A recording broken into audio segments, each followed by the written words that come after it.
तो दोस्तों पिछले साल हम लोगों ने देखा कि भारत और कतर के रिलेशनशिप जो थे वो शुरुआत में काफी ज्यादा गड़बड़ हुए, बहुत ही पीक पर पहुंच चुके थे।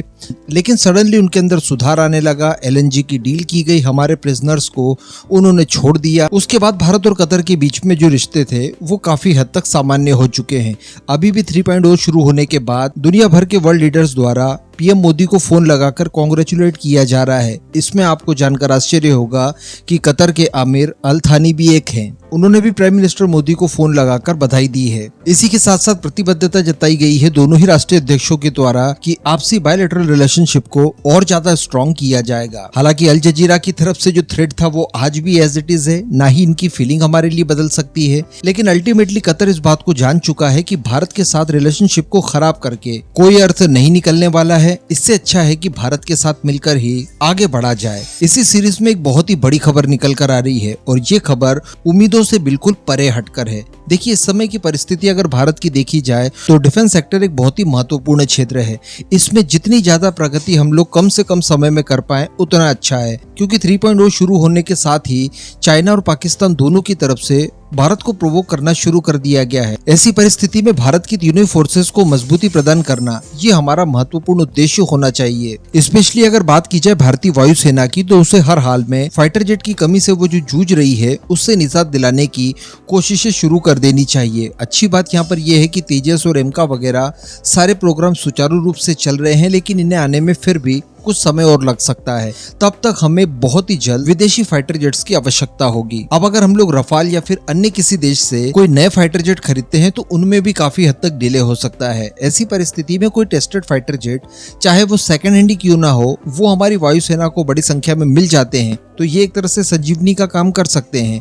इसी सीरीज में हम लोगों ने देखा पिछले कुछ समय में भारत और ग्रीस के बीच में बातचीत शुरू हुई और ग्रीस की वायुसेना में जो पुराने मिराज 2000s थे उन्हें खरीदने के लिए पहल शुरू की गई। अभी बातचीत चल रही है और जल्दी उन्हें खरीद लिया जाएगा। लेकिन उसका उद्देश्य ये था कि हमारी जो मौजूदा फ्लीट है मिराज 2000s की, उनके अंदर जो स्पेयर पार्ट्स वगैरह की कमी हमें फेस करने के लिए मिलती है, उसके निदान के तौर पर इन्हीं पुराने मिराज का इस्तेमाल किया जाएगा। इन्हीं में से पार्ट्स निकालकर उसमें इस्तेमाल किए जाएंगे।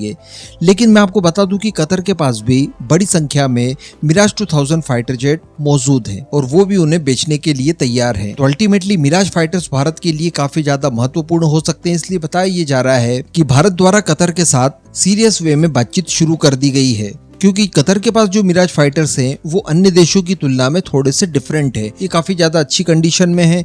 इनमें माइका मिसाइल वगैरह जैसी एयर टू एयर मिसाइलें भी इंटीग्रेट की गई है। इसके अलावा अगर सबसे प्रमुख चीज यानी इंजन की बात की जाए तो वो भी टेस्टर है। इसके भी अतिरिक्त स्पेयर पार्ट्स वगैरह और जो हथियारों का भंडारण चाहिए मिराज के लिए वो भी इनके पास मौजूद है। इसके ऊपर भी अगर हम लोग एडवांटेज देखें तो बताया जा रहा है कि इनकी फ्लीट के पास अतिरिक्त इंजन और इंजन से संबंधित स्पेयर पार्ट्स भी मौजूद है। तो कहने का मतलब अगर हम लोग कतर से उसकी मिराज फाइटर्स खरीद लेते हैं तो ये बिल्कुल रेडी टू वॉर होंगे। आज ये भारत आए और कल से ये युद्ध लड़ने के लिए तैयार रहेंगे। इसके साथ साथ बताया जा रहा है कि जो कीमत ऑफर की गई है वो भी काफी सूटेबल है और बताया जा रहा है कि प्रति विमान हमें इन सारी सहूलतों के साथ इंजन, स्पेयर पार्ट्स, मिसाइल वगैरह इन सभी के साथ मिला जुलाकर 500 करोड़ रुपए से भी कम कीमत पर उपलब्ध हो जाएगा। तो बताया जा रहा है कि भारतीय वायुसेना की एक टीम अगले सप्ताह कतर के विजिट पर जा रही है, जहां पर इन फाइटर्स की कंडीशन वगैरह देखी जाएगी। इस दौरान बताया जा रहा है कि कतर द्वारा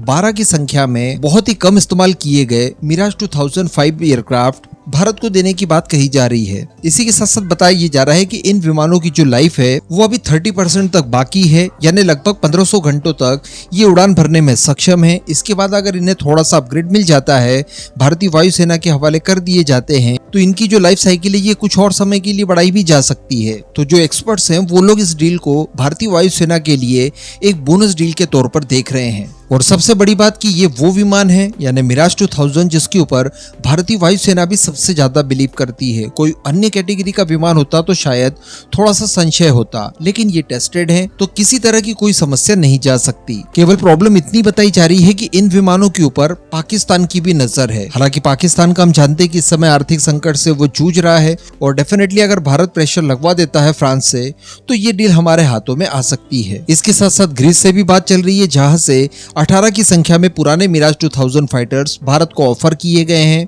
तो इनको लेकर भी काफी सीरियस मोड पर ग्रीस के साथ बातचीत की जा रही है। तो इस बोनस डील पर आपका क्या मानना है, नीचे कमेंट करके जरूर बताइएगा।